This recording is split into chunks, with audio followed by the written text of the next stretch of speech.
everyone, welcome to Style Esports. My name is Shinkari. I'm joined by Proxio, and tonight we have an amazing matchup for y'all to watch. We have 5G's Ravioli-Pearl going up against Stunned Gaming Incarnate in one of our first few games in the first couple of weeks of our new season. We're ready to get this game underway. Season 12 is already a couple patches in. We're ready to get this game underway. Proxio, are you ready? Yes, I am ready, Shinkari. It's good to be here. Good to be casting an FCR game. Actually, kind of familiar with the brand, the organization, as I am also a member of FCR. Not part of this team in particular, but familiar with the players over there. So recognize who's playing over there. But interested to see what Stun Gaming Incarnate is going to bring to the table. And we're already through ban phase here, and now we're going to be seeing what FCR is going to be wanting to first pick here, which I'm very curious about. Yeah, there's one ban for me that seems a little odd here. Kled was banned away from Maiden OP, but I think you can kind of guess, and maybe the viewers can take a guess as well, is, maybe this person from their name probably plays a different champion a little bit more. I mean, you could see, you could try and guess what it could be. It could be that Soraka, could be whatever, anything. Could be anything that's Maid related. Could be a boat. It could be a boat. You know how much we wanted one of those. Yeah, I mean, Legends of Runeterra's got those, but in League of Legends, we're waiting. We're waiting for the boat. If only GP's boat could really be on the map. Anyways, we see the Lux first pick. We see the Trundle and Caitlyn picked for the side of Sun Gaming Incarnate. And yeah, Shinkari, how are you feeling about these first champion pick lock-ins that we're seeing here? I'm thinking they're looking pretty good so far. Lux is still pretty flexible, in my opinion. We've been seeing her ever since the changes that she got in season 11, that people have been kind of flexing her kind of back and forth between the support and the mid lane role, and does kind of fill this kind of good slot with the Jhin as well. Jhin does pair really well with champions like Lux and the Morgana that has been picked on the other side as well, in order to really get really long periods of that lockdown in order to be able to combo into that as well. So Lux can be flexible either way here, but we have yet to see in these remaining picks here to see where that is truly going. Now, I think the red team here might be thinking that Lilia is going into the top lane, considering that Diana ban right there, but we'll have to see how the rest plays out, as Vex is going to be the next ban here. We do have to acknowledge that Sun Gaming Incarnate is mainly focusing on jungle bans here.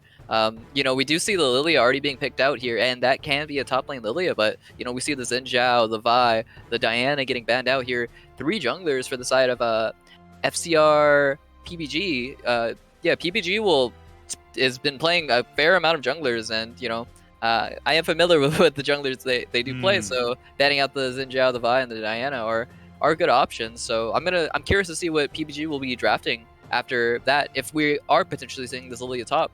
And we do see the Mordekaiser and the Diana banned out as well, making sure to not really give any top lane prowess. We have actually seen in a lot of my casts recently, I've seen a lot of Mordekaiser domination. So getting that out of off the table is very good. And right now, Sun Gaming Incarnate, I love to see a Caitlyn Morgana, the bot lane. That's a classic. Seeing the Trundle Lissandra as well. That is a underrated champion combination that actually thrives very well. Combining the pick potential of those 2 champions together, and then burst damage into just one champion, a single target, is very, very high. Lissandra, she even kind of swings around it too, because a lot of her abilities are AoE. So if she can collapse an entire unit, then FCR is going to be really in trouble here. But we're seeing a lot of AoE on the side of FCR Blue, I would say, with the Seraphine, the Lux, the Lilia, and the Gnar. So that's a lot of AoE damage coming out here to set up for these team fights. But they don't have a lot of frontline. Only the Gnar potential frontline for the side of FCR Blue. Yeah, I think the big thing for me is that Trundle, we're really looking at this Trundle to try to lock down some of these immobile champions here, which is a little interesting to see after the Trundle is picked. The Trundle is good against 2 types of champions: really tanky champions that he can steal stats away from, or immobile champions that can't get away after he's put down the pillar here. So we're looking at Jhin, we're looking at Lux, we're looking at Seraphine here. Very strong champions for sure, but are going to have a whole lot of problems if they go into the Trundle. Now, the big question for me here is that there are a lot of kind of like initiation here, like a lot of tools that can really keep this Caitlyn safe in the backline here. But to me, it's not exactly like a hyper carry that you would want to see alongside a Morgana, alongside a Lissandra, alongside a Nunu, right? That can provide a lot of zoning, a lot of space for an AD carry to really go ham, right? And obviously, Caitlyn is not exactly like a weak champion for sure, but typically in compositions like this, you might want to see something just a little bit more.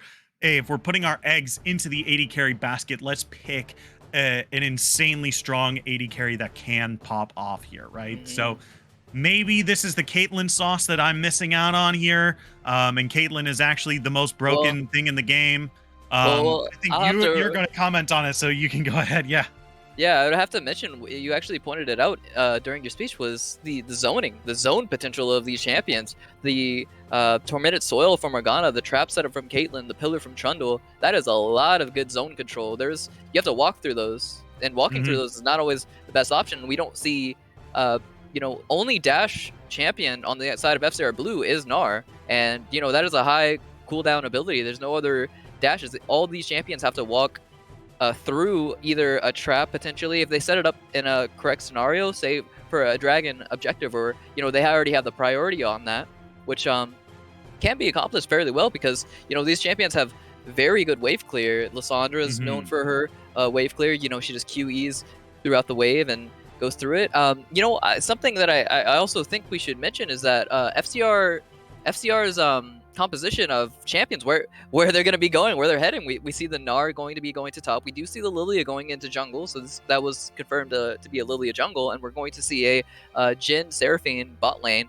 And now we kind of just got to look at which lanes are going to be really having priority in their lanes, because we also see the Nunu jungle, and Nunu's favorite thing right now in season 2022 is that he's just a hyper ganker. He's getting that phase rush, he's popping snowballs, he's going up, down, left, right. So and I don't think Lily can really contend with Nunu in the sense of ganking all the different lanes. She's more of a farm, get to my level 6 power spike, start getting my items online, and really try to carry from there. But these lanes really can have some difficulty getting ganks, as you mentioned earlier, with the Trundle and even Nunu and Caitlyn Morgana. They have great setup for ganks.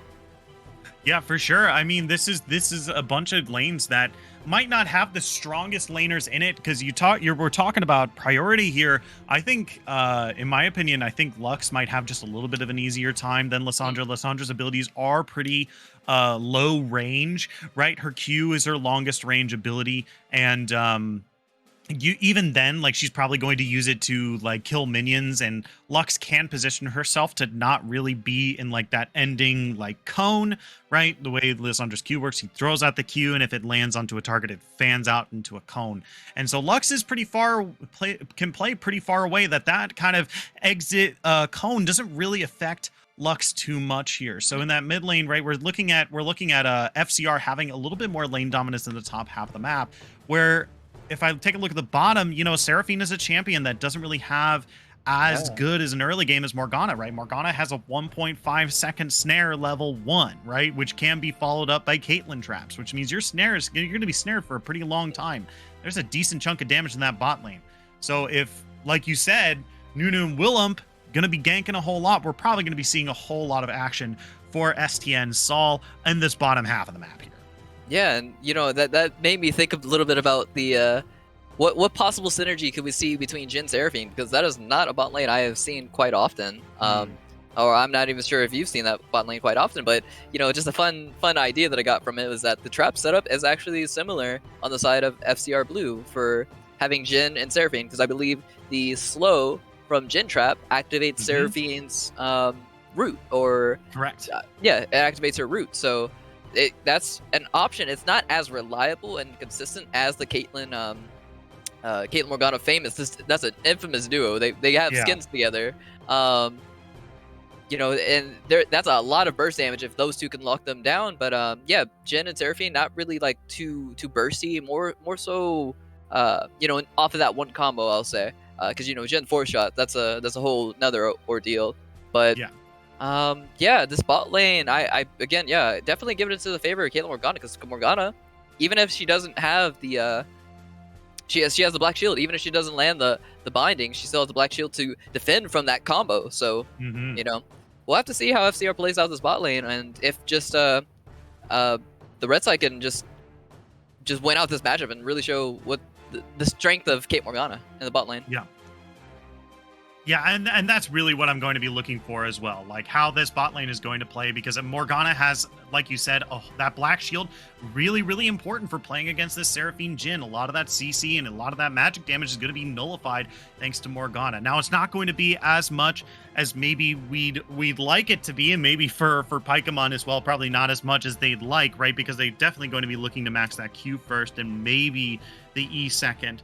Right, so it won't be until like these kind of mid-game fights that shield is really going to be more powerful. But around that time is where we're going to see more fights with Lux and Lilia as well. So we're definitely going to be, that's definitely going to be where it's going to be most impactful as well. So we talked about this bottom half of the map. We talked about kind of the lane advantages that FCR has in this top half of the map. We're going to get right into game one once we're done with spectator delay. Don't go anywhere. Game number one between FCR and STN are going to be right at the other end of this break. Don't go anywhere. We'll be right back after this.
Hello, everyone. Welcome back to Style Esports. We're on the Rift of FCR versus STN, and we and we got a Nunu snowball to start it off just the way I like it. That's what you do with Nunu some games. You're just feeling really confident about those invades, and you start with the biggest snowball the world has ever seen. Yeah. And yeah, that's definitely the biggest snowball that's going to be really impacting this game. And Caitlyn gets the first blood and gets the longsword for her first back, feeling really nice about that. Yeah, that's going to be a whole lot of, a whole lot of nice things to be happy about, right? You got a whole bunch of extra gold on your team as well, 45 across to Trundle and Nunu as well. Like, this is a lot of good stuff to be happy about right now at the start of this game as well. I mean, I think the most important thing that you already mentioned, the long sword on the Caitlyn, this is going to be a real pain in the butt for this bot lane already. Caitlyn is already a lane bully, and Jhin is going to have a hard time down here. Yeah, and Stun Gaming are living up to their name, stunning the opponents at the beginning of the game. Let's see how many more stuns they can land this game. I'm going to be counting. Okay, no, that's probably too difficult of a task to go for, but, you know, if anybody in the chat wants to, like, go ahead and count how many stuns Stun Gaming land, you know, for specific members, go ahead, do what you want, have fun. So I can already make that. That is actually a lot easier than you think it is, because there is only one stun on their whole team. There's only one stun. Okay, with your Lissandra out of here. Hold on. Biggest snowball ever up to the top lane here. Yeah. Not going to be able to find it, but yeah. Lissandra is the only person with a stun. Everyone else has an airborne ability or a snare. Okay, you got me, Shikar. You caught me red-handed. You got me. Yeah, but yeah, STN Sol playing Nunu just the way Nunu should be played. Gank heavy, ganking up, down, left, right, and center, going for invades. We do see the biggest snowball ever on the map, going for another gank into the mid lane against Dundane, and Dundane has no expectation of it, has to burn the flash. They are rooted up here. Lissandra's taken incredibly low. Dara's actually pretty low here. Has to flash away. PPG's coming in. Might be able to get the swing. Doesn't land. That's huge. He's still insanely low. Can't quite play with this a little too far, but chugging those potions right now. Going to stay alive for just a little bit longer. Dara losing that flash means we might have a little bit more attention to this mid lane from these junglers, but really, really close there in the mid lane.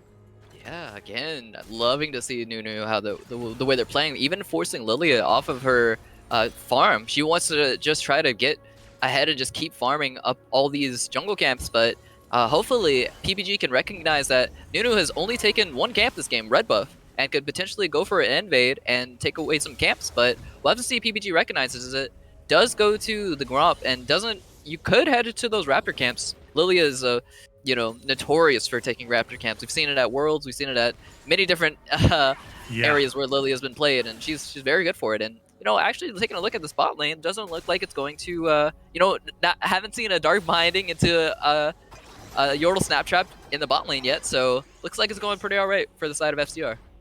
Yeah, for sure. I mean, you know, it's a little upsetting to hear that Nunu hasn't really cleared any of his camps. As someone who played Nunu way back in the day, when Nunu was like, oh, my job is to make you just as bad as a champion as I am.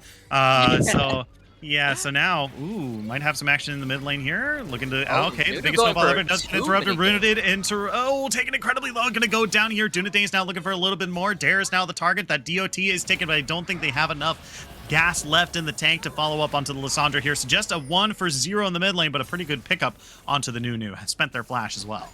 Yeah, Sol going a little bit too ham for too many ganks, and could actually kind of just chill it out for again. Was going for the flashless target, but PPG just right on time in the right area, perfect timing, and just locks down Sol, and you know, they're just gonna deal with it. And I believe we just saw a very interesting interaction between Gnar and Trundle Pillar, and I don't know if he hopped away there or if Gnar body just kind of flew. I've never seen that interaction before. Yeah, I suspect it might have been a knock up from the Trundle Pillar, but you know, this is why I said there's going to be a lot of priority for Rakata in the top lane, even though the wave is pushing in his favor here. Look at Maiden OP's HP bar right now, and Rakata, okay, well, they're tanking a bunch of minions now, but oops.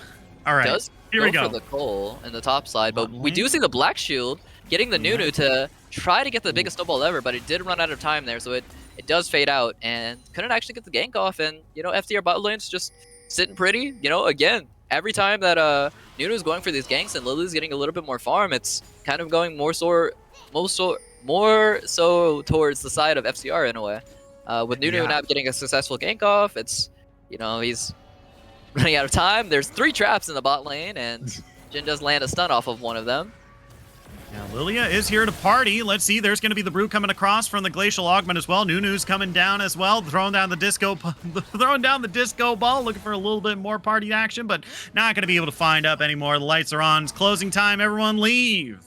Yeah, and I can't wait till he gets that absolute disco funk party, and he's gonna be rocking out, some some cool disco jams they're gonna be having down there in the bot lane. Yeah. Potentially, Sure. but yeah, we'll even see. We do see a lot of good vision setup here already in the bot side for a potential dragon here for Nunu. We see 3 pink wards. We have 1 on the dragon, 1 in the mid bush, and even a defensive one, pink ward for Nunu to just have full control of this bot side. And even though they have full control of this bot side, bot lane, no deaths. So FCR is doing quite handily, and commendation to that. Yeah, and to be honest, I think this is a really good way for them to be playing, especially after that lost first blood, right? They've been playing pretty conservatively, not really taking too many overzealous pushes, right? Because I feel like Saul is just waiting for them to make a huge misstep, because Nunu can definitely punish that really, really well. But they've been playing pretty safe across most of the lanes. I feel like the most aggressive has been Rakata up in this top lane, but I can't blame them for being pressed the attack Gnar against the Trundle here. As Maiden OP is going to be in some trouble. They're looking for the little bit more damage, take it to below half HP here. Press the attack has been triggered. They can find this last bit of damage though, thanks to that Trundle ultimate getting a little bit more resistances from the Lilia here. Going to help him survive for just a little bit longer. So no kill up into this top lane. Yeah, it does have to use the subjugate and the flash for Maiden OP in the top side. And again, for Nunu, I would actually like to mention that Nunu loves to get a Scuttle Crab if he could. So not actually getting that top Scuttle Crab, because if you get the Scuttle Crab, you could just go gank the lanes that are next to the Scuttle Crab over and over again. And we did see Maiden OP not having their flash, and PBG is looking towards the top side to punish this. And no TP and a big wave, so they could look for a dive here for FCR, and looks like we're about to see a dive in the top side. Yeah, Maiden OP is going to be a huge bit of trouble here. Mega Gnar runs out at the start of it, though, but it's not exactly necessary. PBG is going to be the one picking up the kill in the top lane. So it looks like the red team might be setting up for Drake on the bottom half of the map. Yes, with all that vision and priority, they already have Lysandra down there already ready, but Nunu is taking a while to get down there, so they could look to potentially throw some abilities at this. They do have the Lux ultimate, the Jin W. They could throw some abilities at it, but they have no vision, so it's unlikely. Just gonna go for the plates. Let him take the dragon. Get 2 plates in the top side, so that's looking good. But there is a mid gank coming in here. Let's see if Dune can suss it out in any way and not get captured here. But we had action on both sides. We have problems all over the map. Saul's gonna pick up a kill in the mid lane here. DRC gonna pop heal. Flash fourth shot. Qui-Gon Jinn coming out, Jedi Master, with that foresight, with using the Force to get that last shot. Way to go. 1 for 1 across the map here. I just noticed it's Qui-Gon Jinn. He's slaying Jin. He's putting out the curtain calls. If only Jin had a Star Wars skin, if only. But we do see a trade from that dragon and that last play to allowing this top lane, kind of going for this top lane domination is FCR, so we'll see. Oh yeah, put to sleep is nap time, and now he's going to be taking a dirt nap in just a moment here. Oh, this ultimate is actually healing him up quite a bit here. Flash over the wall, double flash, make it stunned up. Maiden OP is going to be sleeping with the fishes. There they go, 1 for nothing up in the top lane. Just as we're seeing Seraphine channeling her recall, laying down in bed, also going to sleep. Everybody's taking a nap apparently this game. But yeah, look, I get it. It's like 8 o'clock at night for y'all. Like, y'all are getting somewhat tired. I know y'all are gamers, so you're gonna have a little bit more degen hours. But I guess it is kind of bedtime for some folks. So no complaints here. But they are gonna be picking up this top lane turret after that last plate goes down. So that's actually pretty big. We'll have to see if Shelly gets off a charge onto that tier 2 turret. That could be pretty big. Yeah, and there's a huge gold advantage for Lilia and Trundle. The jungler top lane for FCR have a very huge advantage. If we look at the gold graphs, they're winning out super handedly, and we'll have to see what Lily gets back on her recall. Potentially could finish up her, I believe she'll be going towards a Leandri's, but we'll have to see what she wants to gravitate towards.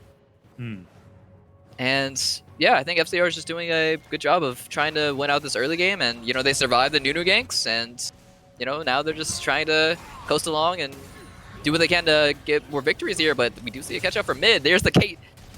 Yeah, Dunedin is in some trouble here. Ace, the whole barrier won't be able to save you this time. The Dunedin goes down. Not even the Lord of the Rings can save you this time. Yeah. So we're gonna have to wait and see if they're gonna contest this next dragon. About 2 minutes, so about a good amount of time. You know, just getting the little pick off on Dunedin. Not doing too well on this Lux. They get, you know, had a rough start honestly to this game. Kind of getting camped by Nunu. Unfortunate. Got snowballed at the beginning of the game. So Dunedin having a bit of a rough time, but we'll see if they can bounce back. And, you know, Lux provides some good utility. So that's, you know, even if she can be behind, she still has the roots and good damage with Final Spark. So, you know, Lux is decently all right at that. We haven't yet to actually see any Lissandra plays or any Lissandra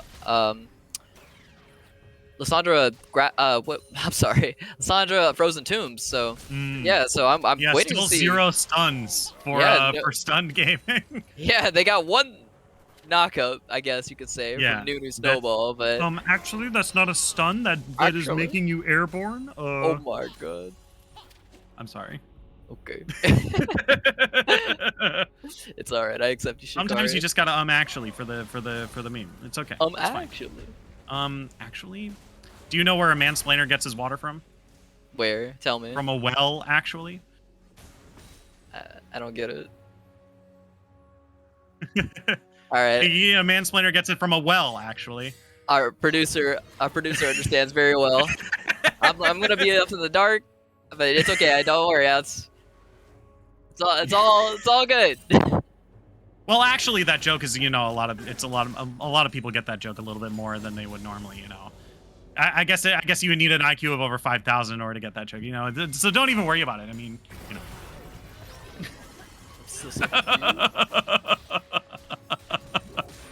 All right. Well, back to the game. We got 30 seconds on an Infernal Dragon. Nunu's not in position, but there is a Lily asleep going down. Oh yeah, they're betting. It's betting by sleep time, and it's definitely so for Pokemon here. They're gonna go golden, maybe survive for just a little bit longer. Fourth shot, Qui-Gon Jinn gonna pick up the kill here. DRC is still alive, and it looks like PBG still wants some more. Flash forward, huge Seraphine ultimate, double kill for the Jinn. Looking for a little bit more. That's not gonna go over to Qui-Gon Jinn. He's going over to PBG, but it's 3 kills for the blue team, and now they get the press onto this mid lane turret.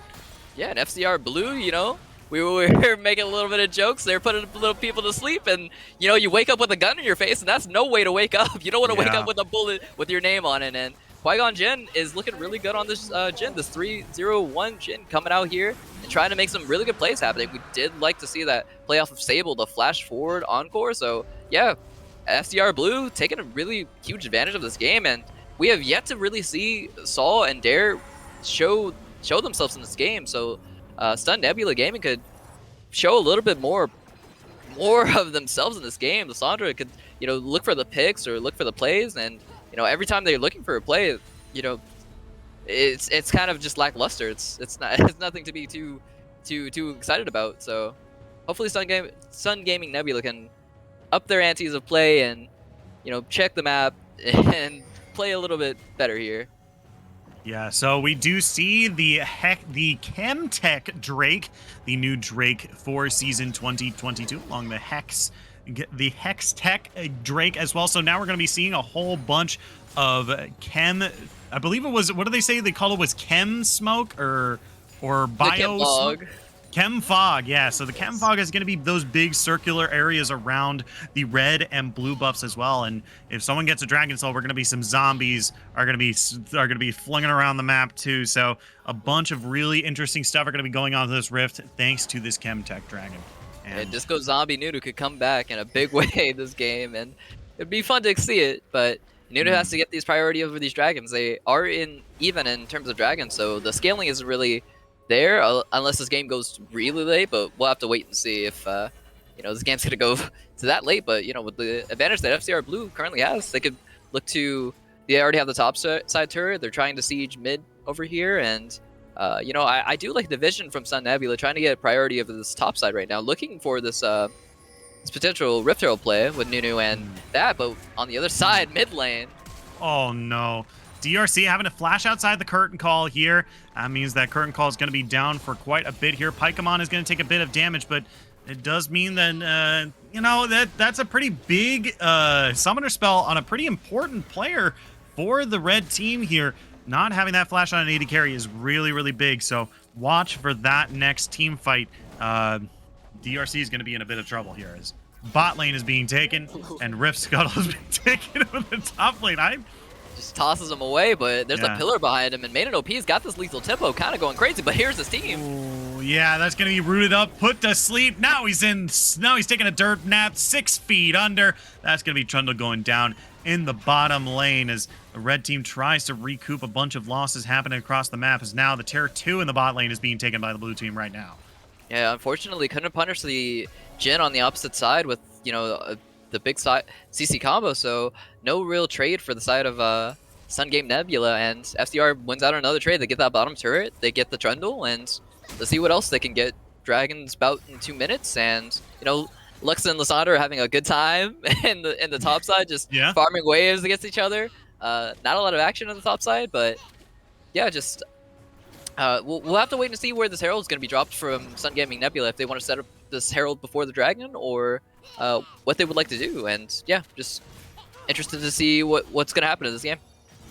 Yeah, I mean, ideally, it would seem like they are. I mean, ideally, they would want to throw it into the mid lane, right? That's the shortest lane. That's what they want to be doing, right? So that right now, that might be where they're looking here, but in the mid lane, getting a bit of action. Not really going to follow through on that stun from Ricotta, though. So they're just going to have to back away here. Lick their wounds. Cut their losses. It's wash in the mid lane. Yes. Yeah, Sun Gaming Incarnate trying to set up for this Nunu, but they're kind of losing out on vision here. A lot of priority is going to the side of FCR Blue. They already have 2 wards set up for this next Dragon, and Nunu might have a rough time, difficult time trying to get into a correct position. We talked about earlier during the champ select phase that a Sun Gaming Incarnate can get a position on these objectives before the blue side. They have a lot of great zoning tools with the Caitlyn traps, the Trundle pillar, and the Morgana W. So lots of options there, but looks like they're not going to be able to get priority, and you have to see a big sleep in the mid lane.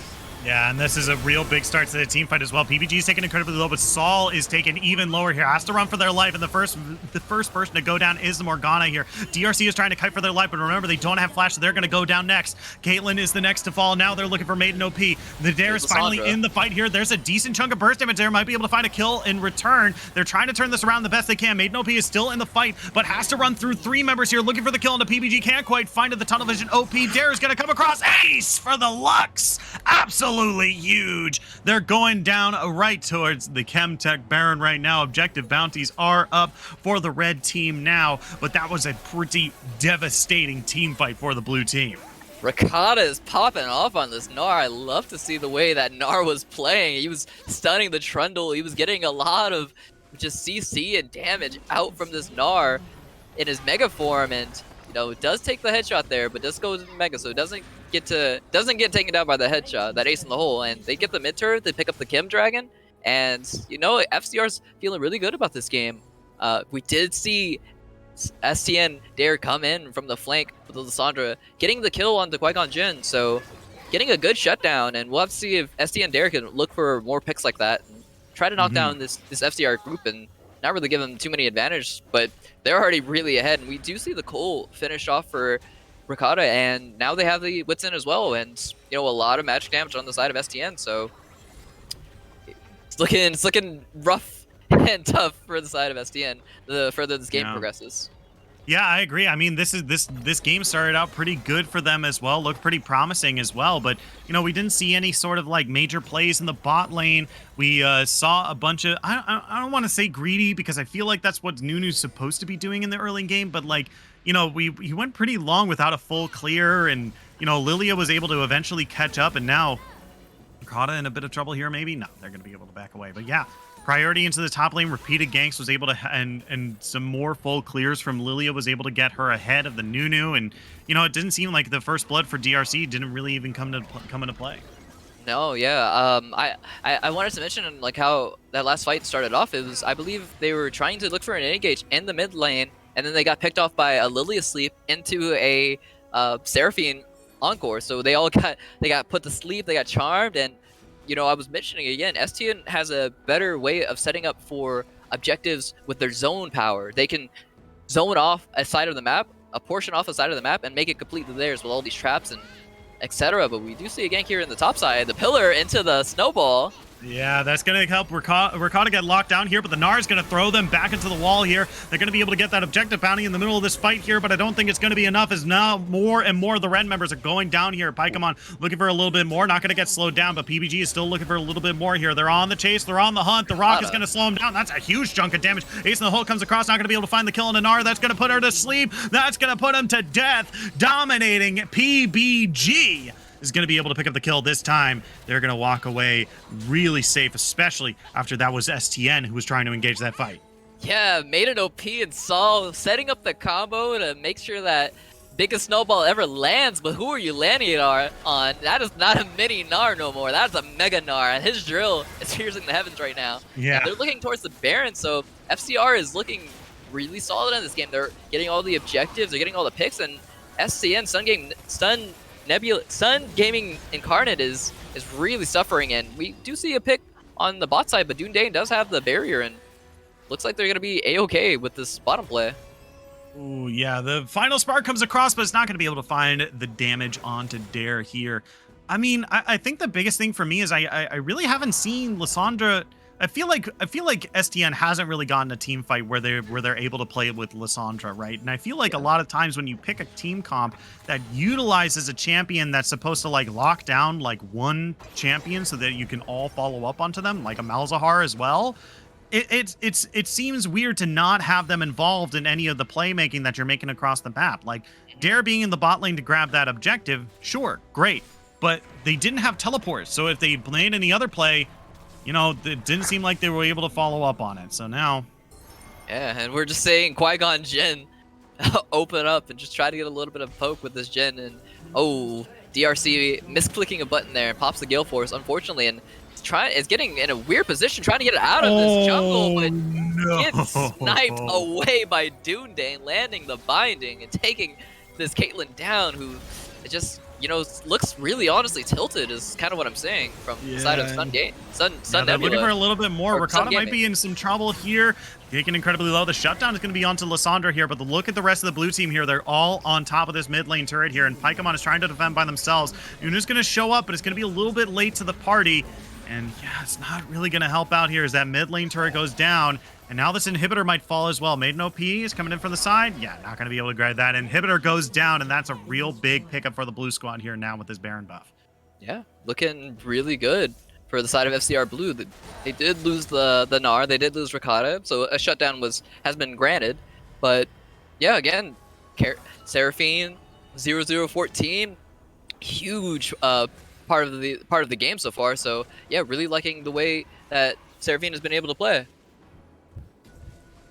Yeah, so far, and now setting up for the next Chemtech Dragon. This is the second Chemtech Dragon of the game here. I don't think we're gonna see Soul this time around. This game is pretty quickly being pushed to a close here, so if we do see it, it's gonna be really, really close. But Chemtech is now picked up, which means more increased damage to champions that have more current health than you. This 12% increased damage, that's a decent chunk in addition to the Infernal Drake as well. It's gonna be really, really hard to fight this team if you're at Fallout. Yeah. Yeah. Well, we'll have to see if Sun Gaming can look for that singular picks, utilize this Lissandra Morgana combo, get some vision priority over one side of the map, and use that zoning into picking. And get a potential value target. If they could get the big shutdown that's on PBG right now, they do have the stopwatch, so they could pop that before it goes down. But if you stun them, they can't pop the stopwatch and try to layer all the CC that they have together. And then looking at Ricotta, but Ricotta does have the hop, and there goes your pick. That's all you spent your time doing. And we look back down onto what FCR is doing. They're grouping together, trying to siege down this bot turret, and there's only a Caitlyn here to defend.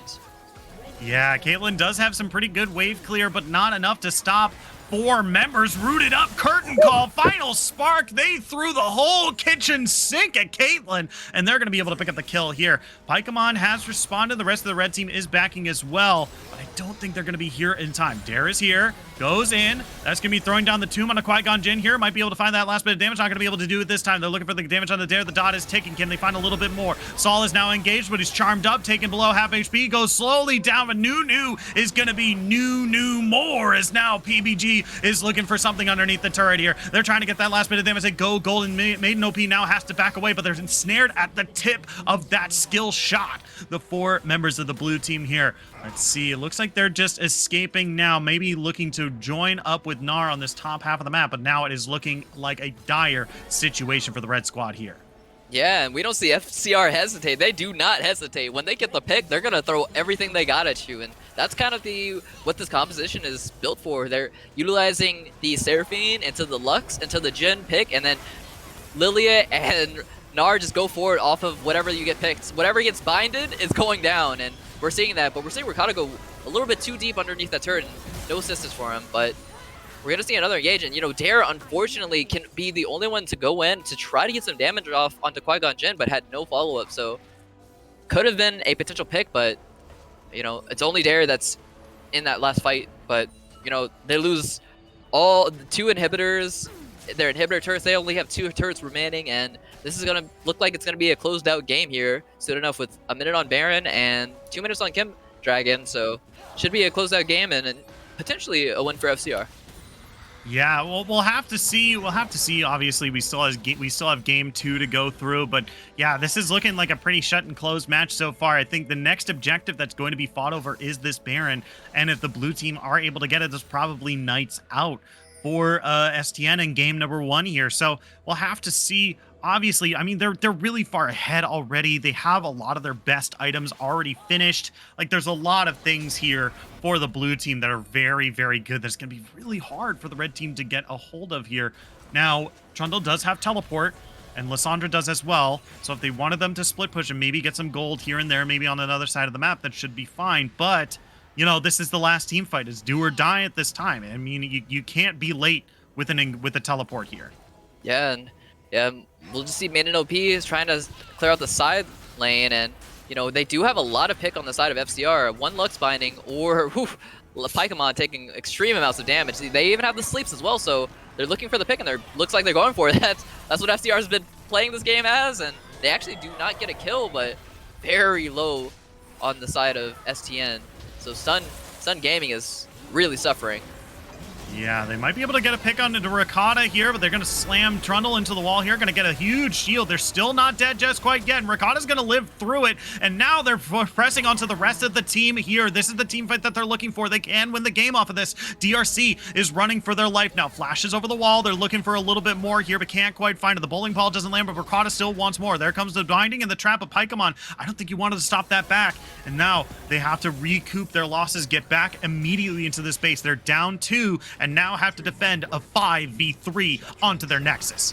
Yeah, and we see Nunu just roll around a snowball, trying to have a little bit more fun before the game ends, and looks like it's going to be all for naught, and looks like we're going to come to an FCR Blue very dominating victory here in 29 minutes. Yeah, Saul is the last. Oh, yeah, wow. Look at that Lux damage right there. DRC goes down for a double kill for the Lux here. Jondal has respawned. Let's see if they can hold on for just a little bit longer. Maybe have their dreams be maybe not have their dreams be memes for just a little bit longer, but they are falling one after another. FCR 5G's Ravioli Blue is going to be your victors in game number 1. Yeah, and they got a little bit of singers on their team, so yeah, they're being put to sleep with this Seraphine Lilia combo. They're putting them, just giving them a nice lullaby, just to put them right to sleep, put them right in their dirt nap, very comfortably. So Stun Gaming is, you know, looking very stunned after that game, and FCR Blue are coming to a game 1 victory, and, you know, we'll have to see if Stun Gaming can potentially switch around their draft, or I don't think it was their draft that was the issue. I would like to say that the way they played their drafts after they looked very lost after their initial couple of Nunu ganks around the lane, but yeah, I think FCR Blue played very, very well. They you know, they weren't too phased by that early game Nunu ganks that just, you know, after those Nunu ganks kind of failed, they were just like, okay, we can just play it slow, wait for our moment, and yeah, FCR Blue really took over, and, you know, congratulations to them getting their first game win. Yeah, for sure. I mean, it really showed really well for FCR here to say, hey, there's a lot of pressure on for Nunu to do a bunch of these ganks.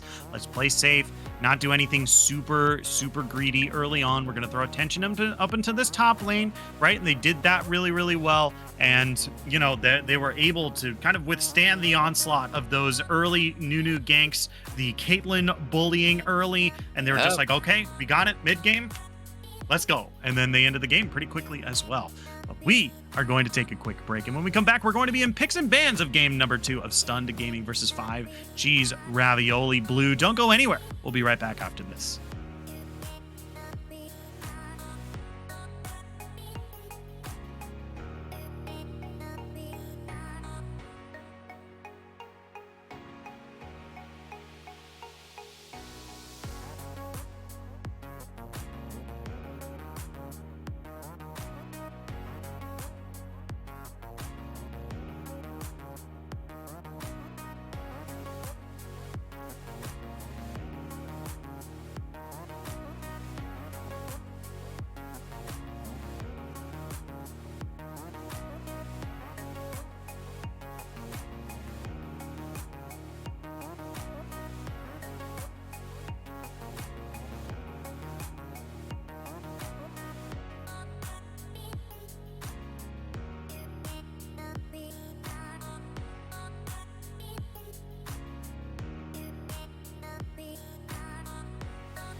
everyone, welcome back to Style Esports. My name is Shinkari. I'm joined by Proxio, and we are getting in. If you are joining us for the first time, we are in game number 2. Picks and bans of Stunned Gaming Invictus up against 5G's Ravioli Blue. We're ready to get the game underway. Stunned Gaming is up by 1-0 in this best of 3, and we're ready to get picks and bans started as Vi getting that arcane buff is going to be our first pick for this game number 2.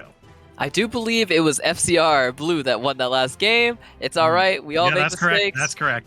But we do see actually those bans, taking away the Vi ban that was banned in the first game. So they banned out the Xin Zhao and Lilia that was played in the last game. And now they're going to be able to first pick Vi here. And now we're actually seeing a bunch of counter drafts in this matchup. And once again, we do see the FCR Blue members be able to get this. Lux did have a kind of difficult starting point. So yeah, FCR Dundane, definitely had a difficult starting point, but FCR Dundane looked like very competent and capable in this Lux, and it could still be a flex pick, but more than likely could still be going to Dundane. But do love to see Lux Trundle pick together. I think those champions have great synergy. You set up a pillar, makes it 10 times easier to land all of Lux's skill shots. So already liking FCR Blue's composition, but looking back on the side of Stun Gaming Incarnate, they pick quick and they pick fast, and there's a lot of quick and fast engage on their side with the Vi, Sivir, and Nautilus speeding them up so they can go ahead and press R on these FCR Blue members. And yeah, really liking both teams' composition here so far. And we see Qui-Gon Jinn being able to get their gen back, and we're already into second round of ban phase here. And yeah, both team comps are looking very strong.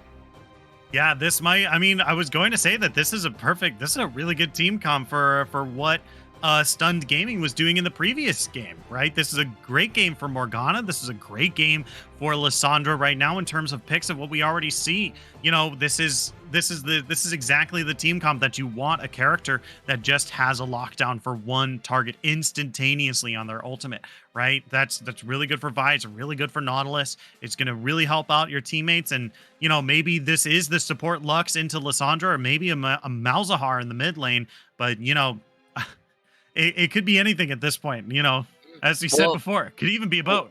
It could even be a boat, but I mean, FCR Blue is, if it ain't broke, don't fix it. Getting to repick the Jhin, Lux, and Seraphine looked very strong in the last game. They did get to lose out on this Ricotta playing Gnar on the top side, which was had actually the most damage in the game from the last game. So Ricotta's Gnar does get banned, but we'll have to see if they're looking to play this Trundle or if they're looking for a different pick here. We do see on the side of Stun Gaming them picking up the Anivia and Mordekaiser, and looks like we're going to see a potential Ornn here.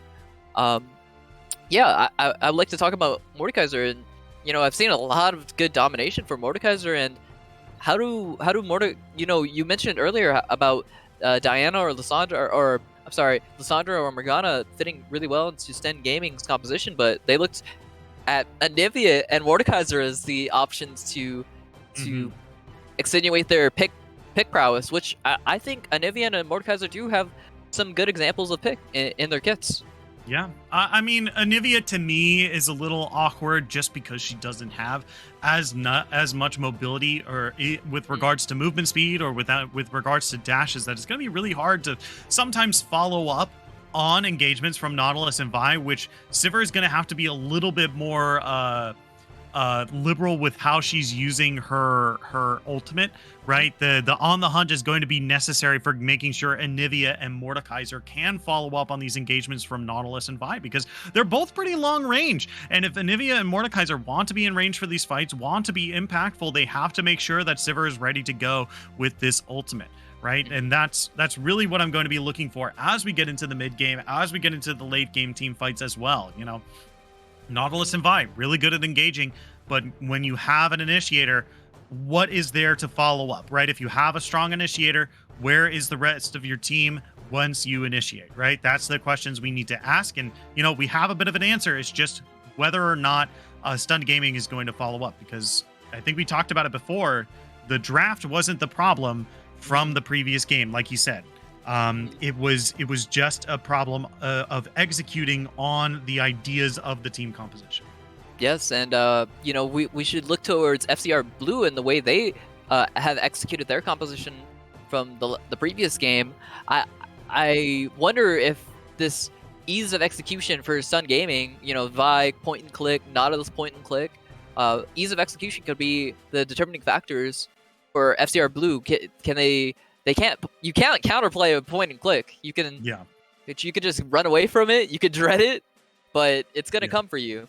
And we'll have to see if FCR can rally after that. Those abilities, those crucial ultimates, come in for the side of Sun Gaming. And if they could really utilize some of their defensive tools, like they have the Lux Shields, the Gen Traps to potentially defend them. They can use the Pillar to zone out other targets. They do even have the Ornn for another portable, tiny little pillar, if you wanted to say so. So, they do have defensive options if Sun Gaming is just going to run at them and run them down.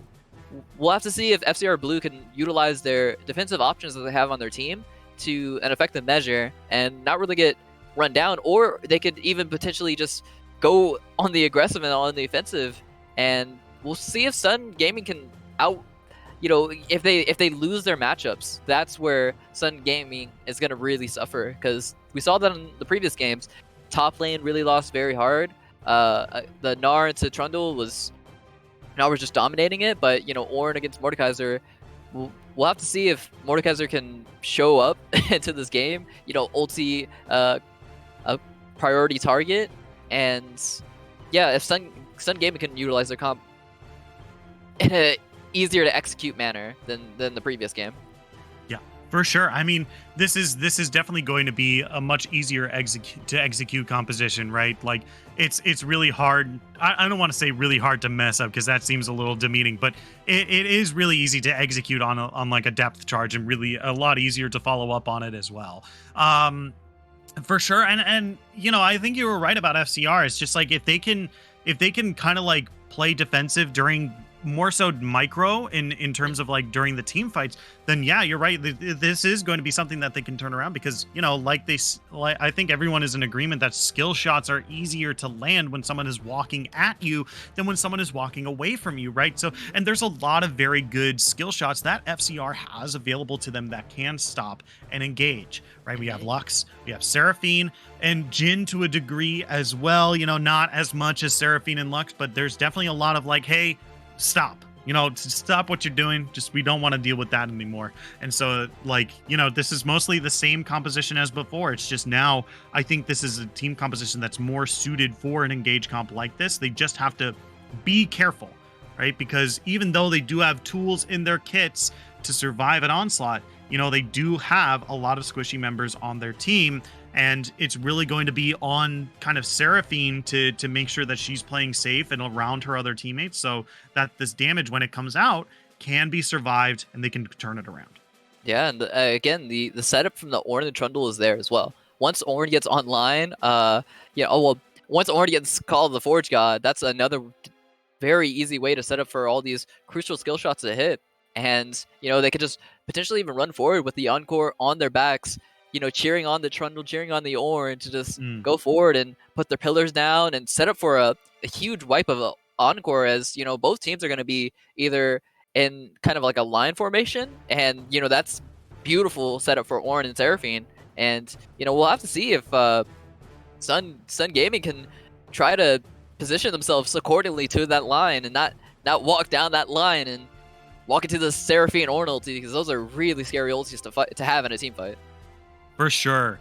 And with that, we are going to say execution is the name of the game for these two teams. It's really going to come down, because neither of them, I feel, and I think we're in agreement here that neither of these drafts are, particularly, bad in any way. It's just going to come down to the execution of these two team comps when it comes to this team fighting in the mid game. So we are going to take just a quick break. And when we come back, we're going to be on the rift of Stunned Gaming Invictus up against FCR 5 Cheese Ravioli Blue. Don't go anywhere. We'll be right back after this.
Hello everyone, welcome back to Style Esports. My name is Shinkari and I'm joined by Proxio, and we are in game number 2 of Stunned Gaming.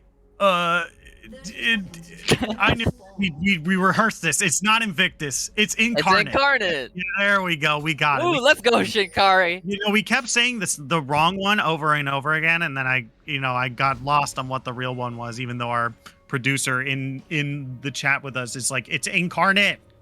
Literally. Okay. It's okay.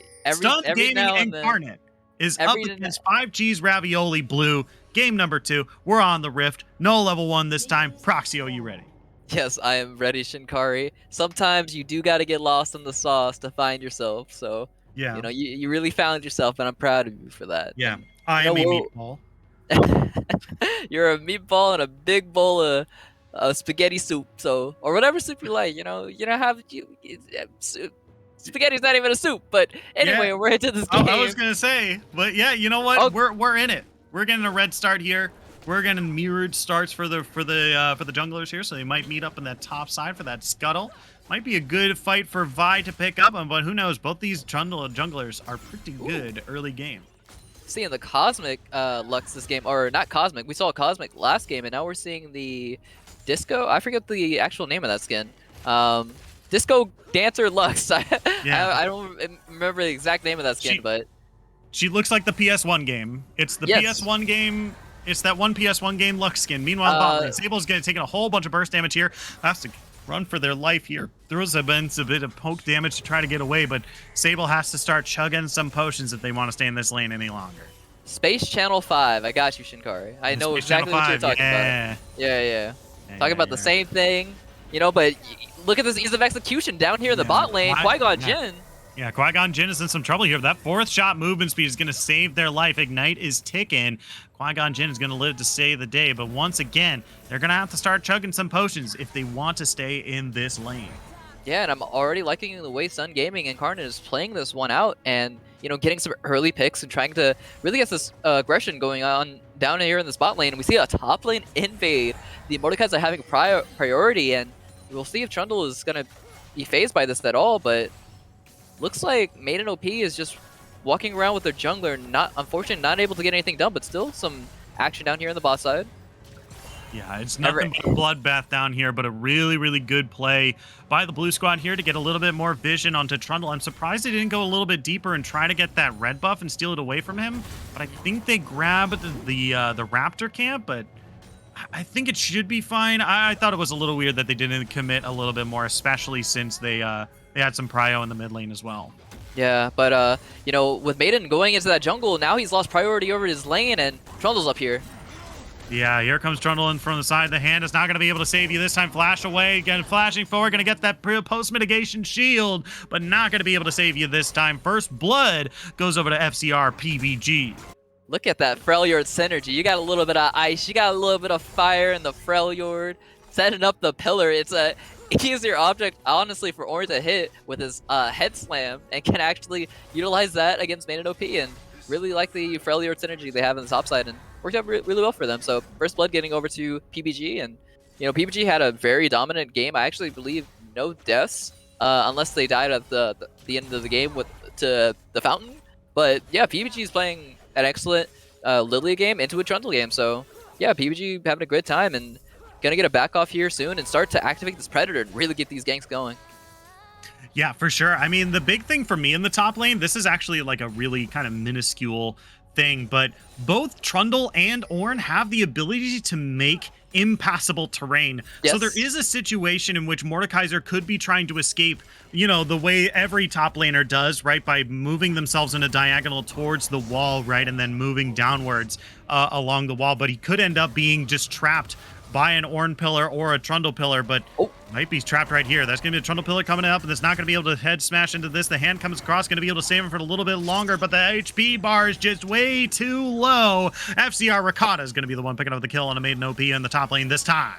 Yeah, Maiden OP coming back to lane, getting re-ganked, and Trundle has not even gone back to get their boots yet. Just Maiden OP overstepping, way over pushing their lane, but we see a gank from Saul here. Flashes are getting burned out, and they're actually going to be able to get a Sable is taking kill. incredibly low here. Going to be able to go down here big. A bunch of flashes were spent here, so I'm liking this gank by Saul in the bot lane. Hey, we're getting a bunch of tension up into the top. Let's make sure we can spread the love around and make sure that we're still gaining advantages on other ends of the map. The 600 gold is the only thing that separates these two teams, and it looks like the blue team is looking to even it out with the first Cloud Drake, the first Drake of the game.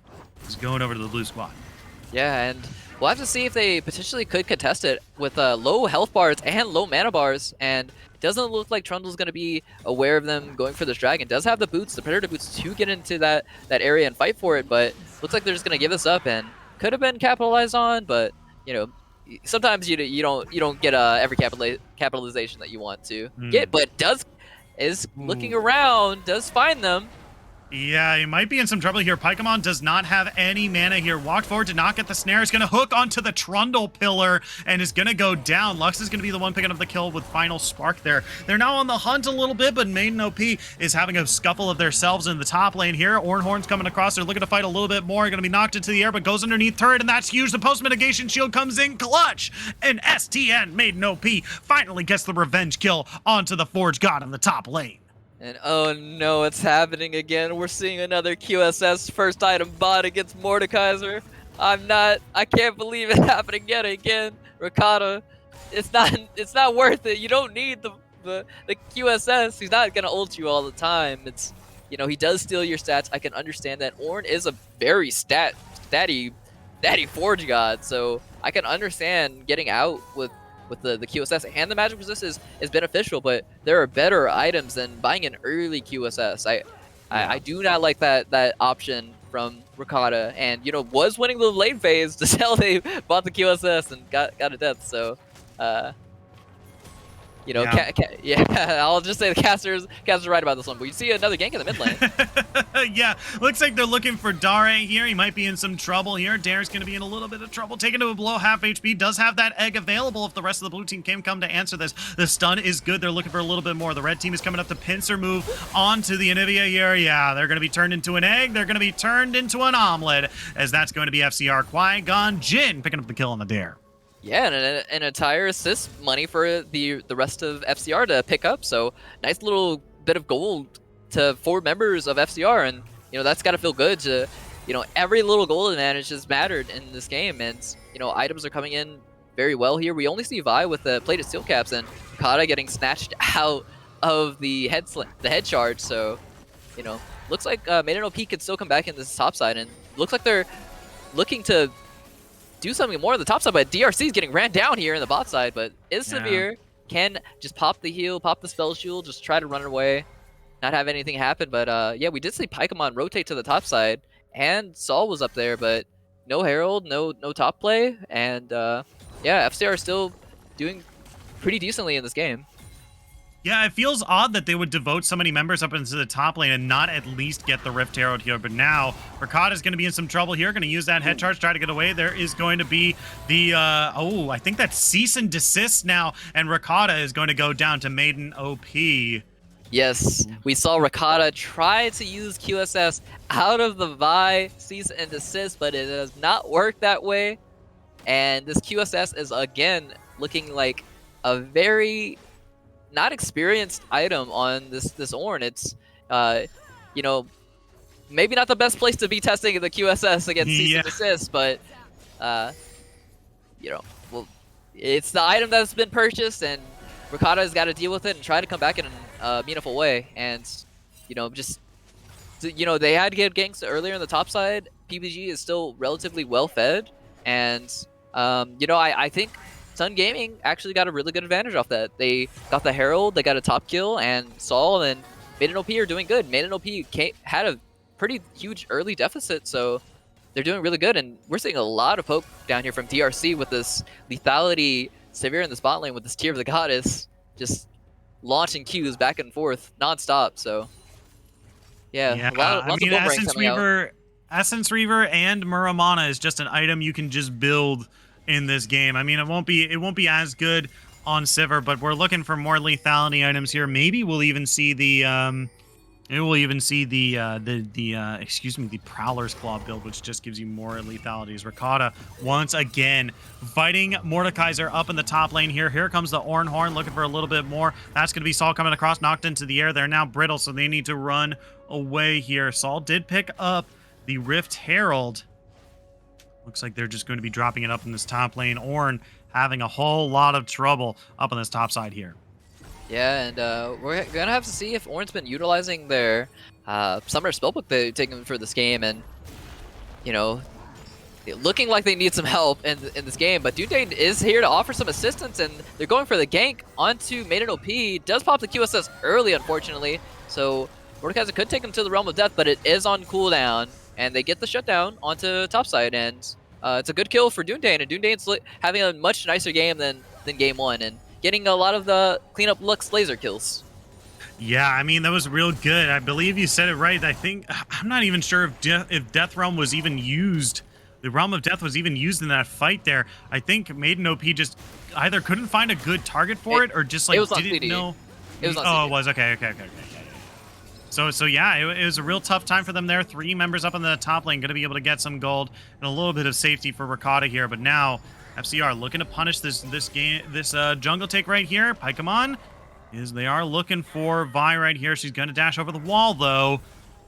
Now Paikamon is not going to be able to get dove onto this time. Blue team is able to peel off of this team fight. They don't want it, so it's going to be the red team just equalizing out, heading back to their lanes, and just normalizing for a little bit because there aren't any really big objectives on the map. Yeah, and for the side of Sun Gaming, you know, picking up 2 dragons, we have the dragon or the Earth Soul for this game, and you know, looking like their scaling is potentially better in this later game if they could keep picking up these dragons in the later part of the game and keep scaling with Drakes and potentially get a Drake Soul. I think Sun Gaming have a good option for them in the late game, but we'll have to see if anything about FCR with this bot lane bush camp that we have from PBG coming out, and see if anything can happen from that. And here it goes, easy to execute. Let's see.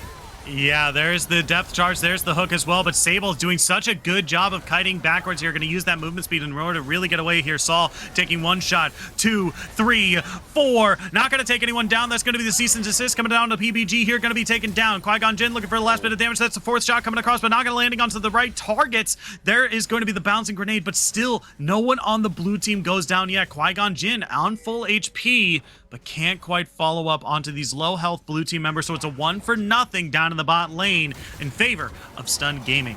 Yeah, Stun Gaming getting away with the slickness there, the skin on their butts just barely hanging on, and get a kill off of it, take down PBG, and you know, Qui-Gon Jinn doesn't get to pick up a lot of really easy kills. It almost looks like, you know, Jinn just 1 4th shot, but unfortunately couldn't pick up any kills down there in the bot lane. And yeah, I think Sun Gaming is coming into this game a lot better than game 1, and you know, they're putting up a very good fight, and this composition is working out really well for them. Yeah, so far at least. I mean, around this time we were already seeing we were already seeing 5G's Ravioli Blue start to roam around the map. We were already seeing kind of like team fights around that time as well, around 15 minutes. That was when the mid game kind of was in full swing for 5G's Ravioli Blue here. Now we're about 14 minutes in. We're about a minute out from what we saw before, and you know, we're seeing just kind of what seems like an extended laning phase for Stun Gaming here. But now Paikamon might be in some trouble. FCR is going a little too hard for DRC right here. They might have to turn around and just go for Paikamon here. Here comes the Trundle Polo coming down for a little bit more. There's the damage that they need. Maiden OP, meanwhile, in the top lane, looking for a fight onto Ricotta here. Ricotta might have bitten off just a little bit more than they can chew. That mace does a whole lot of damage. Yeah, Ricotta's going to have to back off here. Yeah, the Obliterate from Mordekaiser, getting that isolated damage is doing a huge amount of damage, but we might see Dune getting caught out here, but does have to burn the flash just to get away from this Vi and Anivia. But, you know, FCR Blue is getting control over this dragon, but there's no dragon to be able that has spawned just yet, so a little bit too early to this play, and Dune getting a good chunk out onto Saul. Looks like both junglers are just trying to get really aggressive into each other's jungle, and set up for a bot play. Looks like PBG is going to look for here in a minute. Bot turret is getting decently low. They could look for this bot lane dive. But doesn't look like they're going to go for it. Looks like they're going to just send PBG back to the mid lane. And, you know, we do see a lot of good vision. And PBG here with the mid lane gank. The pillar's out.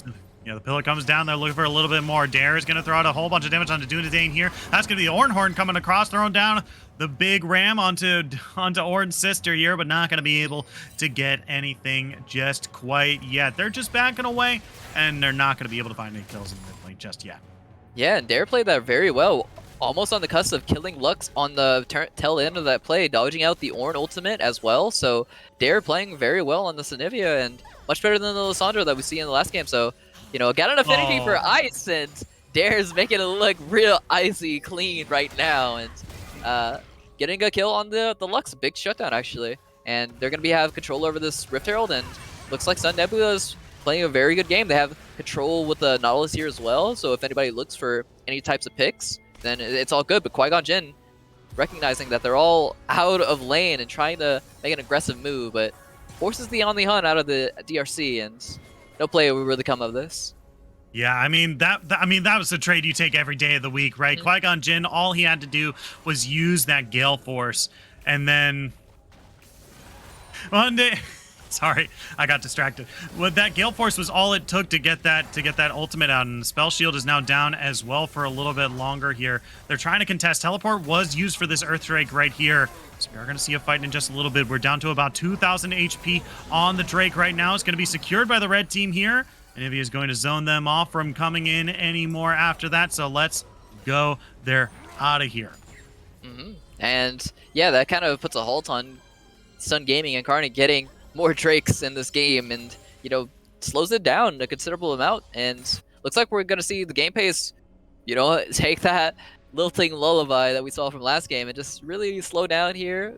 Champs are just gonna farm out side lanes, and we'll have to wait till they get into this really big team fight stage, because that's where FCR's composition and STN's composition really start to pop off. And you know, we'll just a patient waiting game until things like that happen. But PBG is already looking for the hunt, and yeah, pick potential is going out right here. Yeah, holy moly. PBG is already doing so much damage here, but a teleport coming in from Maiden OP is going to be a huge trouble for the team right here. They're looking for the last bit of damage, not going to be able to find it here. Dunedain is taken incredibly low, and they're trying to run for their life from Maiden OP. That's going to be the Shirelli is popped, and now they're running away. Horn, we're looking for the re-engage here. Going to knock them into the air. Rooted once again. The hand is going to pull them in. Not going to be able to find the Lux, though. The red team is looking for a little bit more damage, but just some of these low health targets from the blue team just can't quite be finished off just yet.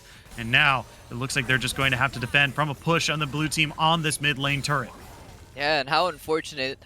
FCR Blue was looking for the pick and ends up getting picked. So PBG going a little bit too far forward without other team members. Only the Lux to help support him out. And, you know, you have to kill Anivia twice. Has to get through her first health bar and then get through the egg. And wasn't able to get through the egg because Saul came in just right on time. So helped them out there. And, you know, Sun Gaming is looking really good to bring this game even closer and closer. Gold is actually even just right now. Yeah. So, yeah.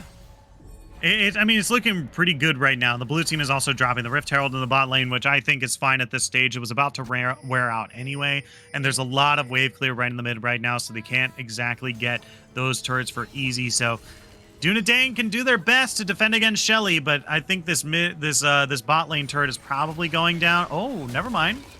Okay, looks like they're going to have to commit a little bit more here. That's going to be the barrier coming across. This might be able to turn it around. Final spark comes across. Dare is taken incredibly low, but the last bit of damage is going to come down from Dunedain here. They're looking for the last bit of damage on the Dare, but they have to commit really close. But into the big blizzard, into the stun. Saul is going to be the one picking up the kill on the Trundle. This time 2-0 in the bot lane. They're going to be able to pick up that turret as well. Once again, FCR Blue are looking for the picks, but getting picked themselves. Going way too hard for this Anivia. It's the second time this has happened. Anivia is just utilizing her walls and slows and CC that she has, and Dare is looking really clean on this Anivia in game 2. Yeah, for sure. And now we're looking kind of at FCR right here. They're now kind of on the back foot here. 1.6. We've had PBG just go a little too hard for some of these targets here. Tunnel vision comes to mind when talking about a lot of these Trundle plays right here. Really honing in on one particular target, but not really, you know, I don't want to say not paying attention to the world around them, but definitely just spending a little too much attention on one particular target. It's like, hey, that's the AD carry. We have to kill them every time. It's Yep, like, correct, but you know, you're going into a 4v1 mostly by yourself because the Mordekaiser's zoning out the rest of your team. Sure, you're right. You know, DRC and Dare are pretty priority targets, but if you don't have a team to follow you up, you're going to be in a whole lot of problems. League of Legends is a team game. And that's where they need to wait for. FCR Blue needs to wait for their moment to have this team fight, to have that Seraphine rallying behind them on their back, the Ornn and the Trundle, to be able to go forward and do those plays that PBG has been looking for. Has the Predators kind of playing around their rune rather than playing the way they need to play around their team. So utilizing their rune, making their rune dictate their mindset rather than how they should potentially be playing this game out, and gonna lose Prio over this dragon, but it's gonna be spawning in 40 seconds, and Dundane is cautiously avoiding this bot lane because there is nobody on the map that he can currently see besides the Mordekaiser, and you know, doesn't want to get picked out here in the bot lane, and potentially is gonna be a big fight down here for this dragon soon in 22 seconds of spawning. Maiden OPs, TP is coming up and should be up just in time for that dragon to be spawning, and should be a big fight down here in the spot lane. But you know, we already see Sun Gaming have the priority on it, and you know, FCR is going to have to run through their vision to get to them, and you know, they have really good pick with the Anivia and Nautilus on their side, and it's very scary for FCR to be looking to get into the dragon right now. Yeah, it's going to be really tough. The curtain call comes across, though. They're looking for something onto Dare here. That's going to be the Ornn Horn coming across. They got a decent chunk of post damage already. Ooh, that's a really great follow-up. Really good combo coming across. Seraphine ultimate is huge. Finds two. The teleport is coming across from Maiden OP, but it might be too little too late. Dunedain might be in some trouble here. The Death Realm hasn't been used just yet, but Dunedain is so far away. It's going to pull Qui-Gon Jinn into the Death Realm. Yami no Gemu. This is the Shadow game so far, and he's going to come out on the other side. They're not going to be able to take the star chips this time. They can't even find the kill on the Qui-Gon Jinn on the other side either. They're going to be able to find the kill on the Maiden OP. That's huge. 3, 4, 1 in favor of 5G's Ravioli Blue. Welcome to the game. They finally showed up to play. Yeah, and I think FCR Blue just deciding to pull the trigger and just start, you know what, let's cast our ultimates. We got the Ornn ultimate, we got the Jhin ultimate, we got the Seraphine ultimate, we got the Lux ultimate. All of our R's are going down right on time and just gonna push them out of the dragon pit into a prime position. This Earth Dragon is actually coming up really huge for the side of FCR because they can utilize the Ornn and all their different options of zone to help them out with this Ornn setup, all their setups for all their, you know, huge AoE skill shots, huge AoE ultimates, you know? It sets up beautifully, and, you know, luck of the draw, it just goes to them for getting this Earth Dragon to set up in that one choke right near the Raptors, and Stun Gaming, just so unfortunate. No way to really run out of there, and Maiden OP couldn't find the kill on Qui-Gon Jinn, and they had their advantage, but, you know, after that last fight, that was, it went very well over into the side of FCR. They do still have their gold advantage, their gold lead, because FCR did not pick up kills on Severe or Vi, but, you know, if they play another fight just the way they played it, it could be really disastrous for the side of for Sun Gaming. Yeah, it's definitely something we're gonna have to look out for. But I think the big thing coming out of that team fight now is we have ornaments online. We already have the first one coming out here for Ornn. Here he's got that Rhyme Forged Grasp, which means that's a whole bunch more stats going over to Ornn right now, and that's really huge for him because, once again, remember, his passive is he gets more armor and magic resist from items than normal people would. So he is very, very tanky right now, and he's about to pick up a Fimbulwinter too, so that's nothing to sneeze at either. There's going to be a whole lot of problems if you want to try to engage onto Rakata after I would say just a few more minutes, or less than that.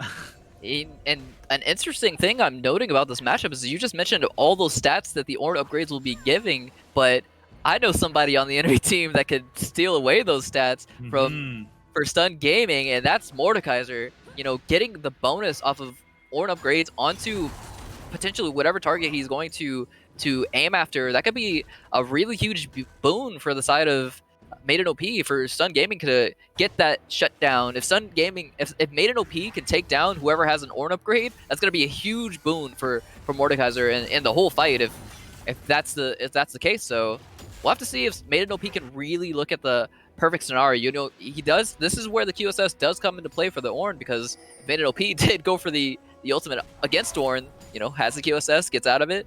I believe actually the stats don't get stolen anymore at that point, so you know, could be really unfortunate. And we also see Trundle being able to steal back the stats, so we can see a lot of thievery happening between these huge juggernauts. And you know, it's a little awkward to imagine a juggernaut stealing from you, but that's apparently what these two guys do. And I mean, I guess they're kind of bullies, I guess. Yeah. Yeah, I mean, I guess they would just be like a big guy who's just like, give me your lunch money. It's like, give me it now. It's like, okay, club, sure.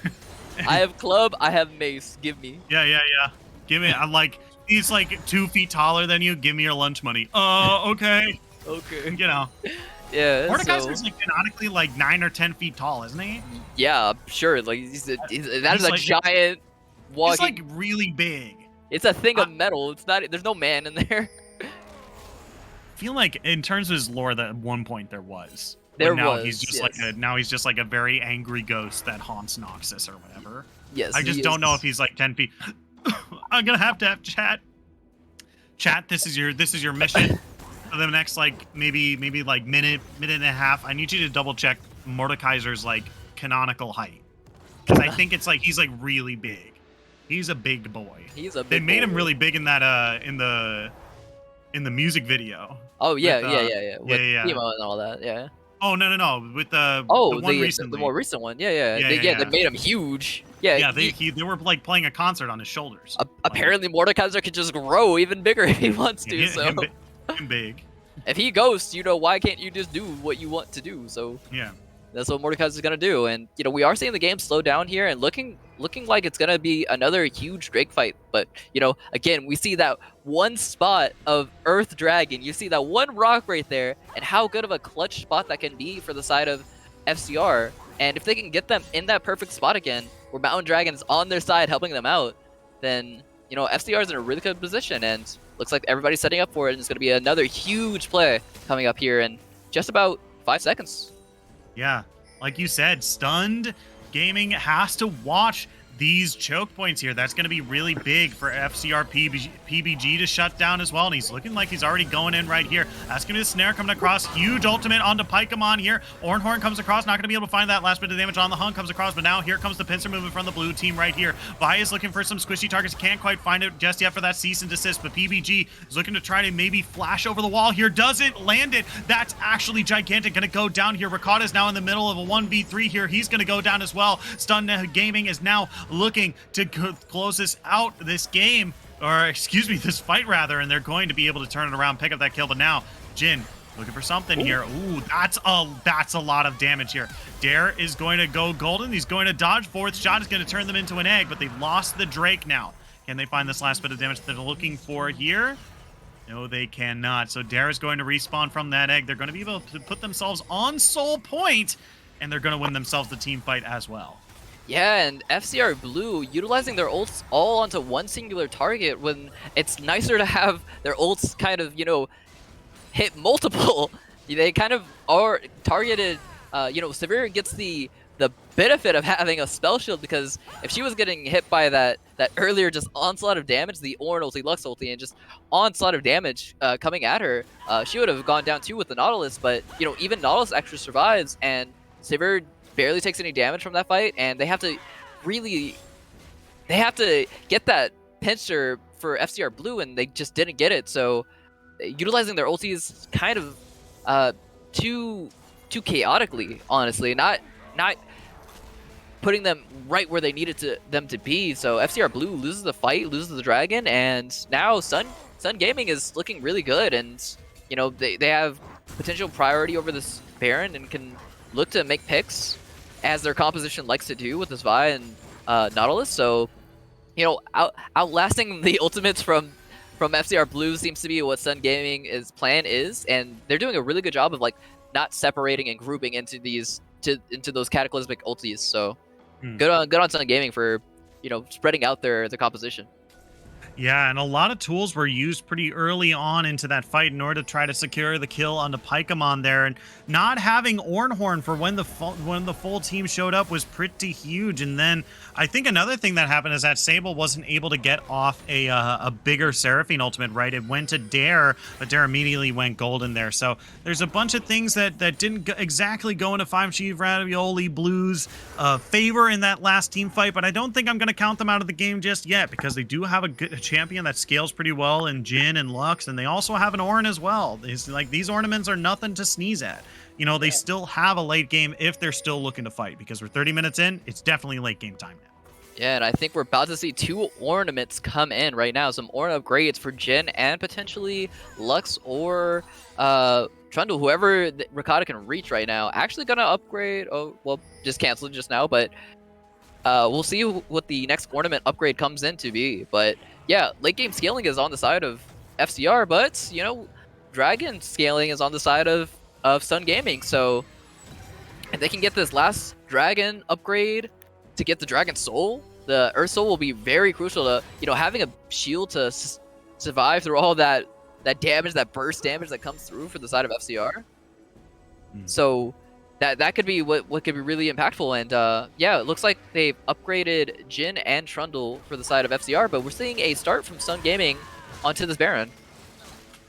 Yeah, and it is going to be spotted out by the red squad as well, but they don't really have a whole lot of folks here to follow up on it. Lux is still in the bot lane, doesn't have teleport. Ricotta is here, and Trundle's making their way up, but this is a really long road ahead. Looks like they're looking for an angle for the Ornhorn. Here it comes. Okay, it's not going to stop it this time. That's a teleport coming down from Mordekaiser, though. That's going to be the depth charge coming across to knock them both into the air. Curtain of Call comes across as well, but a lot of low HP bars. That's going to be the final spark coming across. Huge. Going to be able to pick up 1, pick up 2. They're not looking for a little bit more, but Baron has been secured. Will FCR look for a little bit more? It doesn't look like they can quite find it, but PBG definitely wants something here. He's found Maiden OP. He's going to get pulled up, stunned up, going to be taken down, and now it looks like STN is the ones who are going to be looking for the turnaround here. Qui-Gon Jinn stunned up, trying to get that last bit of damage. Shield is going to keep him alive for just a little bit longer, and it is a 3 for 3. 2 members on both teams are the only members left remaining in this game so far, but that is Baron buff being picked up for Stunned Gaming Incarnate. Yeah, and it's all going to come down to this 50 seconds on this Dragon that's going to be spawning soon, and who's going to be able to get the first pick onto it? Who's going to be able to get there first and get the vision and set up for this next big team fight? And will Ultimate still be on CD? I don't think Ultimates will still be on CD. I think the only Ultimate that'll be on CD will possibly be the Curtain Call for the side of FCR.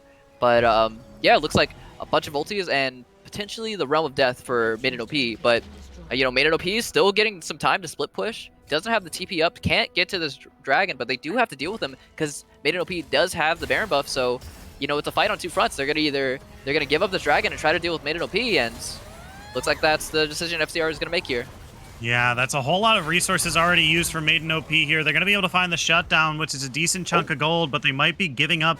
Ooh, wait a minute. We have a teleport coming in. It looks like they might look to do something here. Ornn is coming in looking for the steal, but it's not going to be able to happen. That's the Mountain Soul being picked up by the blue squad here. Ornhorn is being used. They're trying to keep them from backing, maybe to get in there for a little bit longer, but Ornn is being taken down. Ricotta goes down, and now it's a 4v4. Let's see if they can be able to do something here. Final Spark comes across. That's going to be the charm as well. They got the last bit of damage. PBG flashed it forward, looking for a little bit more, but can't quite find it. That the damage on DRC is too good. Qui-Gon Jinn joining the fight. Let's see if they can find a little bit more. Curtain Call comes across, but a little too close to the enemy team here. They're going to be able to get a decent chunk of damage on a Paikamon here. Taken to a below half. That's going to be my Sable going golden. They're going to be find that last bit of damage on from Qui-Gon Jinn here. Now they've rooted up the Anivia on the backside here. Taken real low. Does have that egg available. Can they find that last bit? Final Spark comes across, but not going to be able to land this time. And Sivir is going to be running for her life as well as off screen. She was fighting Qui-Gon Jinn, but they still can't quite find the big bird. Big bird. Oh, no. The bird gets out of there.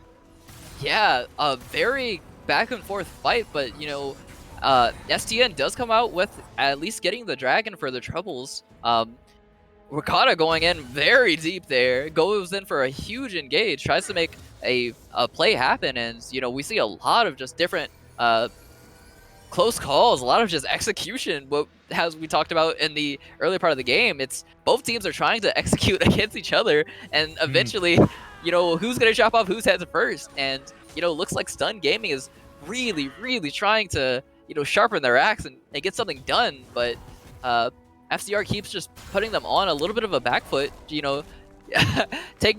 Swapping out their sharpened blade for some dull thing, and it's really not working out. But eventually, it looks like they're going to be able to take them down, and we're seeing a pick here. Yeah, Maiden OP is going to pull them into the Shadow Realm here. Going to 1v1 for a little bit, but they're knocked into the air. The last bit of damage they're looking for. The post-mitigation shield is used. They go golden. Going to be able to survive for just a little bit longer. Qui-Gon Jinn gets a little too close, but they're going to be able to find the kill up in the top lane. Lux, huge damage. Going to be able to keep not going to be able to keep that turret alive, but Dare is now in a big heap of trouble, as now DRC also taking a bunch of damage here. The snare's not going to land, but the rest of the red team is looking to collapse here. Maybe they can find another pick, but that's a really good Anivia wall to help this blue team get out of danger. Oh man, and look back down. Look at Qui-Gon Jinn 7-0, 700 bounty to their name. We actually saw when they looked for the pick on Maiden OP, we see a lot of QSSs already here ready for Maiden OP to not steal away their items and their stats and all that. Nobody wants to go into this death realm. Lux and Seraphine are the only ones susceptible to being put in the death realm right now if the QSs are timed perfectly. But yeah, we see a good defense out of there for the side of FCR coming out. But yeah, that's what they're gonna have to keep doing, is keep defending. And Baron's gonna spawn, and looks like we're well into the late game, and these late game compositions really need to try to do their best to thrive right now. And I'm really liking the scaling from the side of FCR. They have the Ornn upgrades. Jhin late game's pretty disastrous, but if Stun Gaming can really get to their target, get that lockdown, get the pick, they have the great pick options. It just depends on how they're setting up their vision and how they're going to be able to look for their next play on this map. And they're getting the objectives already, and eventually FCR is going to have to make the decision to get in there and try to fight for that objective.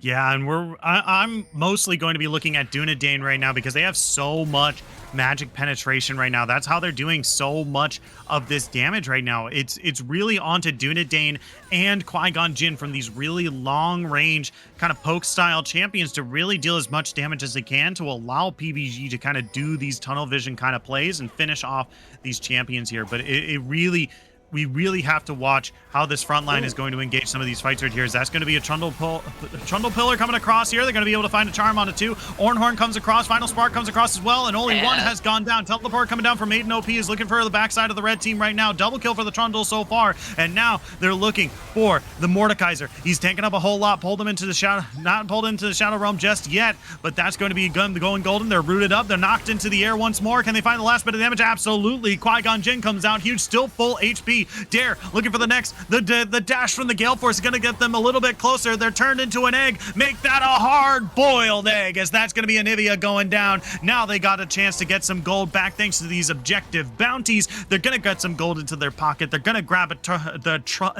turret, and now they can go for the Baron as well. Yeah, and that's what the late game favoritism for FCR Blue definitely has on their side. If Stun Gaming Nebula or Stun Gaming Stun Gaming Incarnate, we messed up at the beginning of the cast. No more messes up. If Stun Gaming Incarnate are funneling into that kind of position, that kind of choke point, like we saw in that dragon fight, it's really hard for them to fight against all this. There's too much stuff flying at my face. Yeah. Oh my god! There's a laser, there's a ram, there's a pillar, there's bullets. It's just songs. Yeah. There's too much coming at Stun Gaming at once for them to all deal with it together. They need to separate so they can deal with it individually. It's too much for Stun Gaming to really handle, but this is going to be potentially the last fight around this Elder Dragon. Can this be where Stun Gaming closes out this game, or can FCR Blue close it out and try to get this victory?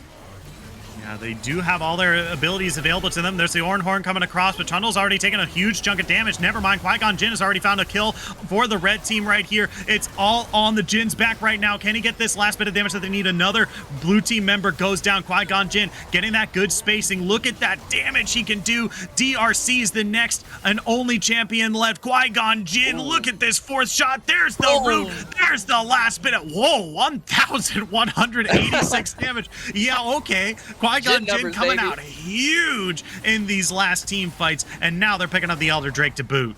He has mastered the art of meditation and shooting these shots really well. Qui-Gon Jinn is out here using this Jedi wisdom on this Jinn.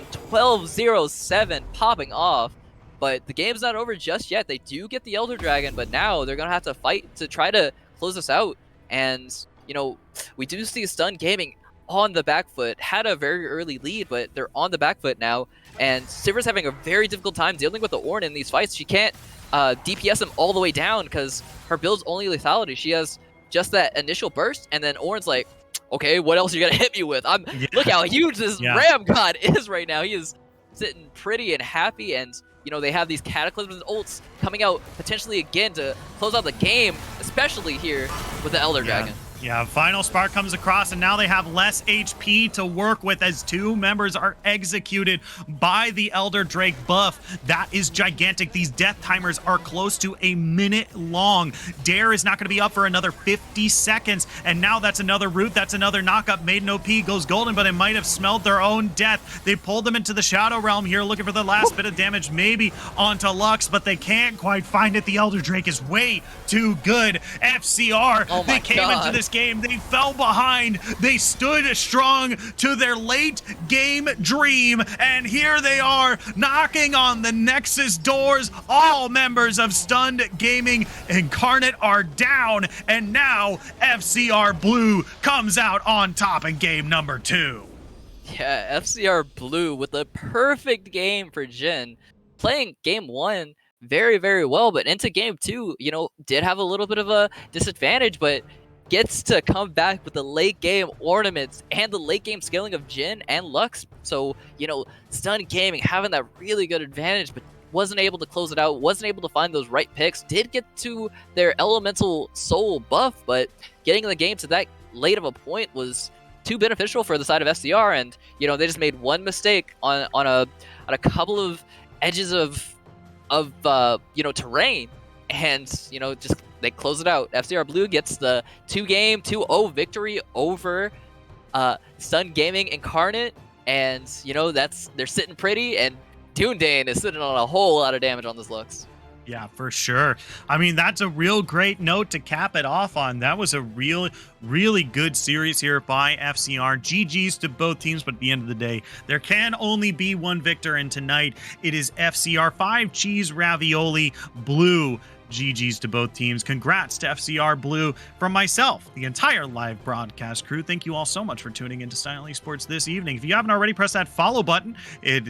We got League of Legends for you to watch nearly every single day. And if you're feeling generous, press that subscribe button as well. And if you can mosey on over to our Discord, we have a Patreon as well to help keep the lights on over here for our production. If you like what you see and you like what you hear, make sure we can keep going and help us out on Patreon. But from myself, Proxio, Rare Adam, our producer for this evening, thank you all so much for tuning in, and we'll see you at the next match. Bye-bye. Peace.